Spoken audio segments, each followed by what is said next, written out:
తర్వాత Vajpayee government దిగిపోయాక Congress government వచ్చాక పోయింది, అది మళ్ళీ నాశనం అయింది. అప్పటి నుంచి ఇది 2007 నుంచి లాసెస్లోకి వెళ్ళడం ప్రారంభమైంది. 2007 ఇప్పుడు 24, అప్పటి నుంచి నష్టాలు అవుతా వచ్చింది. ఇప్పుడు మళ్ళీ దాన్ని ఈ మోడీ ప్రభుత్వం వచ్చాక దానికి రివైవల్ ప్యాకేజీ ప్రకటించడం అంటే ఓవరాల్గా విశాఖ స్టీల్ ప్లాంట్కి ఒక మంచి లైఫ్ ఇచ్చినట్టే. ఒక రకంగా ఈ క్రెడిట్ అంతా మోడీకో లేదంటే బీజేపీకో కట్టబెట్టాలా, లేదంటే మొదటి నుంచి పోరాటాలు చేస్తున్నారు కాబట్టి అది కూడా ఇప్పుడు కూటమి ప్రభుత్వం ఉంది, బాబు గారు సీఎంగా ఉన్నారు కాబట్టి సాధ్యమైందా? ఆ క్రెడిట్ ఓన్లీ బాబు గారికి వెళ్తుందా? అందరికీ కట్టబెట్టాలి. తలా ఇప్పుడు మంచి చేసిన వాళ్ళు, పోరాడిన వాళ్ళని అందరినీ ఒప్పుకోవాలి మనం.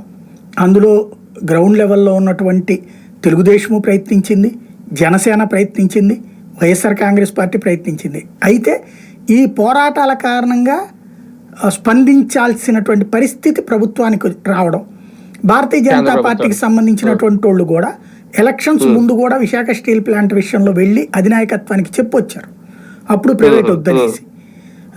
ఆ తర్వాత కూడా 2 సార్లు కూడా అదే చెప్పుకొచ్చారు. జీవీఎల్ నరసింహారావు నాయకత్వంలో ఒక కమిటీ వెళ్ళి రిప్రజెంటేషన్ ఇవ్వడం కూడా జరిగింది అప్పట్లో. కాబట్టి ఇందులో అందరి పాత్ర ఉంది. డెసిషన్ మేకర్ సెంట్రల్ గవర్నమెంట్, వాళ్ళకి 60 నుంచి 70% వస్తుంది.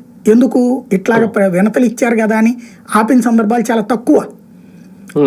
వాళ్ళు